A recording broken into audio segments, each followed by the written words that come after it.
Welcome to my YouTube channel as episode 2 of Educational Equality. Today we are featuring Africa region. Our first guest speaker is from Nigeria. She's working with girls' education in Nigeria. She would be talking about innovation, how innovation can work in education, how we can connect skill development, and another topic which is extremely close to my heart, which is vocational education. I think all the people around the world, they focused on mainstream like doctors and engineers and pharmacists, but there are so many other educational disciplines which have come up, which is more vocational, but then you are absolutely empowered with those disciplines. So Dami is doing some wonderful work. I welcome Dami to the second episode of my Educational Equality Initiative. Welcome, Dami. Thank you so much, ma'am. And it is such an honor to be here, basically to talk, about how my work is empowering young girls, because it is important to have this conversation. And how, when people talk about girls, they always come from the victim perspective.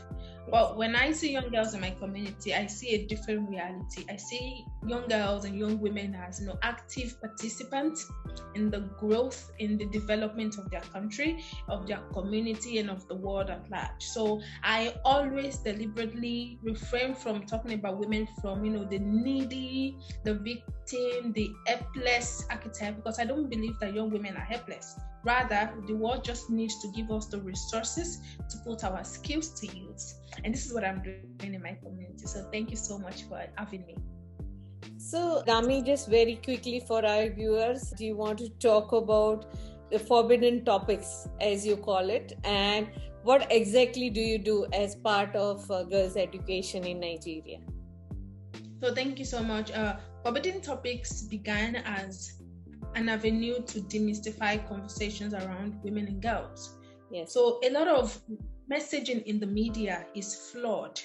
Yes. It has faulty, especially when they are reporting issues about women from the global south and from underdeveloped or developed countries, or developing countries rather. You hear stories around, women are always needy, women are this and that. Sometimes there are elements of truth in this, but it's not the total truth. So during the pandemic in 2022 and in 2020, an incident happened in Nigeria and a young woman was killed while she was reading. And the worst that happened, she had been killed. And as a young person myself, I had once gone through violence on campus. I was attacked on my way in school. And so I saw a need to rechange the narrative. We need to have voices of young women, young girls out there, and not just until something terrible has happened to them. And so I see that there are so many issues that pertain to young girls, like education inequality, for example. In some parts of Nigeria, even in 2022, some girls do not go to school because their family do not consider education important. During the pandemic, due to the lockdown, a lot of child marriages issues erupted. And of course, girls were the larger percentage of the victims because, they get married off to people that are older. So I started Forbidden Topics as an initiative to empower young women and young girls to stand against that kind of narrative. So at intervals, we have physical meetings where we connect, we share our stories, we share our impact, and we share skills, because skills are very important. Skills shows your capability as a person. For example, one of the skills that our girls learn is vocational education. I see education as an all-round, initiative. It shouldn't be just limited to the four walls of a classroom. And I believe that when young women are empowered, when they can contribute to communities, when they can have a source of income generation for themselves, they can be able to make better decisions for themselves. So we train them on how to sew, we train them on how to make household goods for sale. Some learned digital skills like coding with Python, JavaScript, even graphic design. And the idea is just to empower them, because girls are powerful. I am a woman. I'm a young woman myself.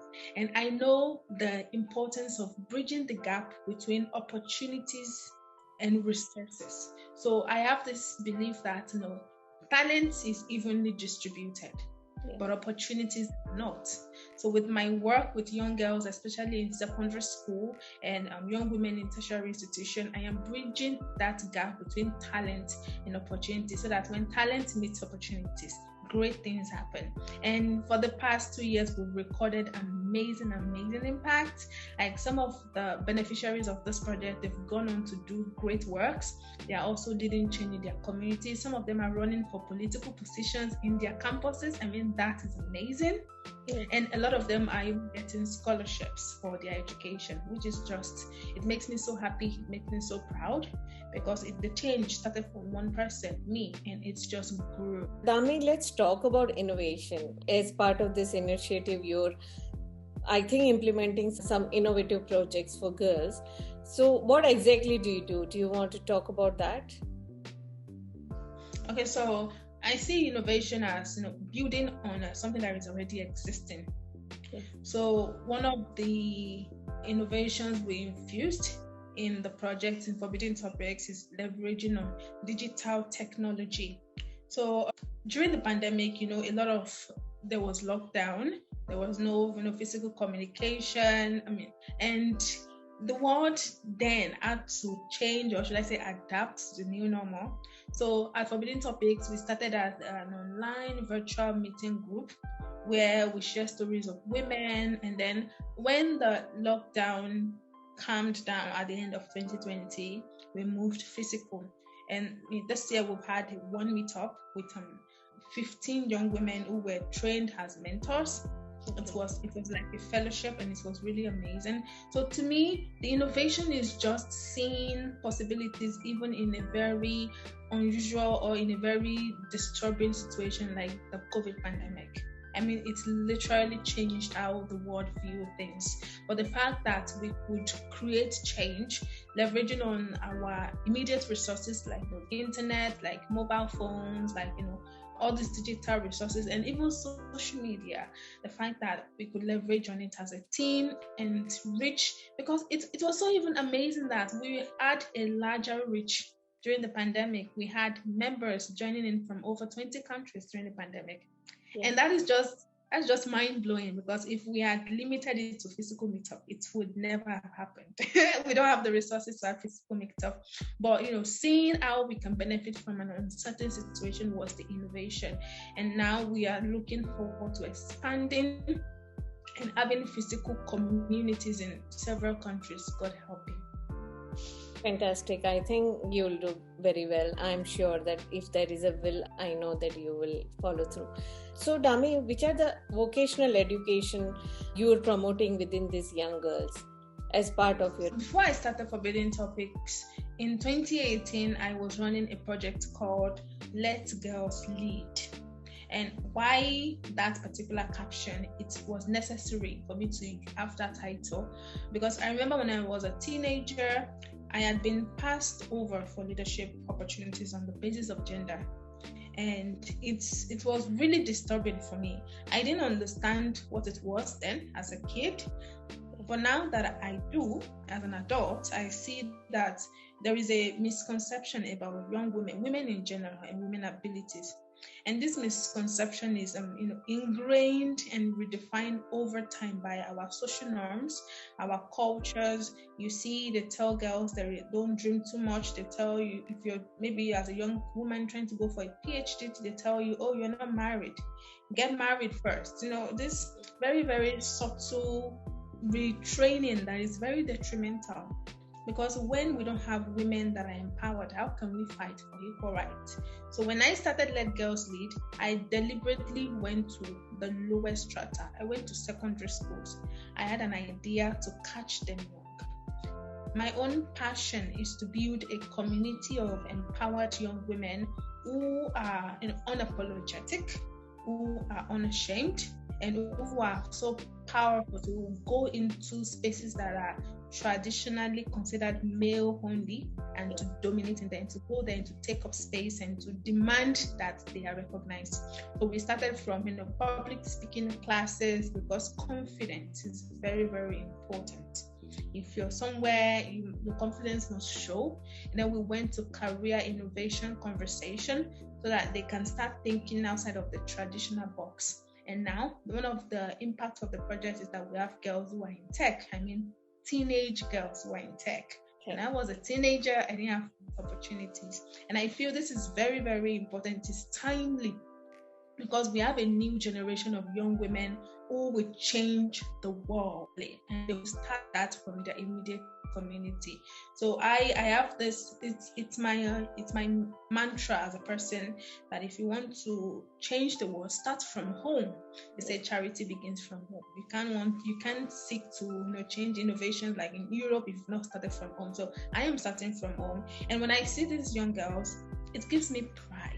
One of them ran for a political position in the school SUG, even though she didn't eventually win.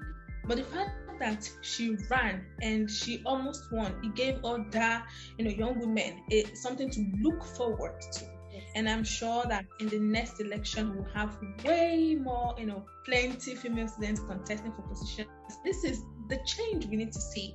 People need to start saying, "Oh, I'm tired of the traditional narrative. We want to change the narrative, and we want to demand for our rights, and we will not wait for people for patriarchy to give us handouts anymore." Very true. And I relate to you so much because I remember when I finished my bachelor's degree and I went to my head of the department. I did my bachelor's in mathematics, and I asked him, "Sir, what can I do next?" And he told me to get married, which I didn't. Rami, let's talk about how you reach out to these girls and which are the other mentors you talk to or who help you. I would like to sort of very quickly feature them as well as part of this conversation.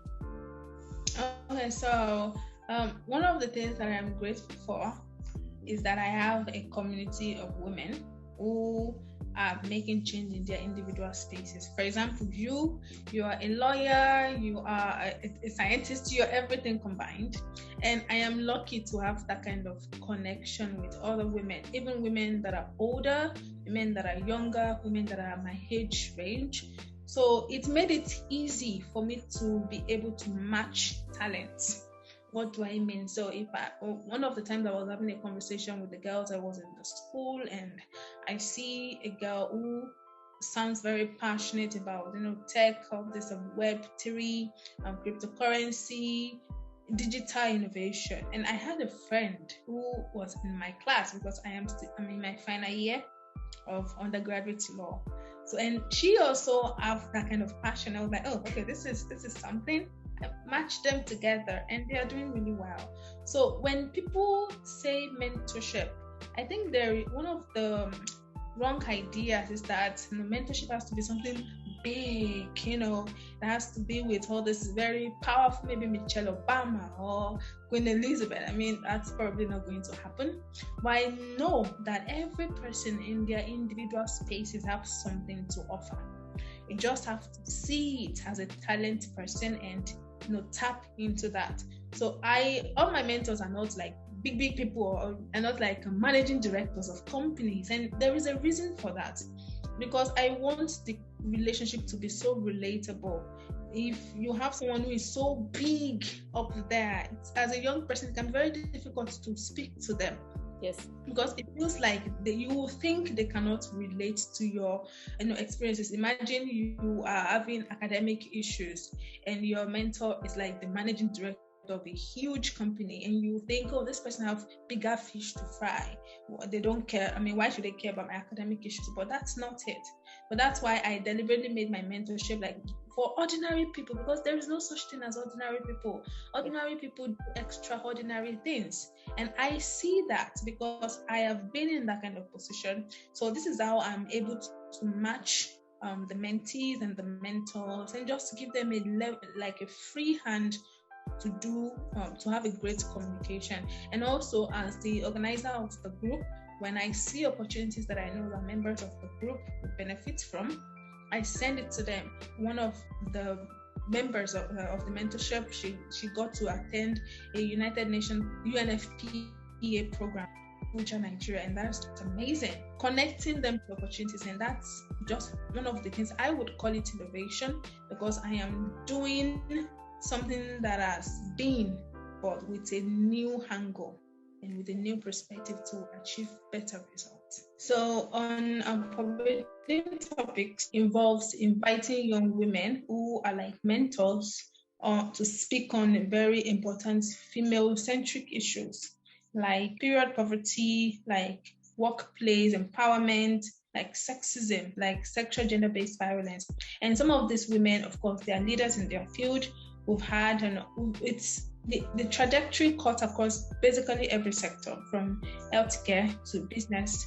We had one of the mentors I had is the current Miss Career Africa, the reigning Miss Career Africa. She's Zimbabwean. Her name is Natasha Dlamini, and she's an amazing, businesswoman. She's an actor. She has several feathers in her cap, and that's just the highlight of it. We also had Miss Odunwayo, who is the founder of a company called the Health City.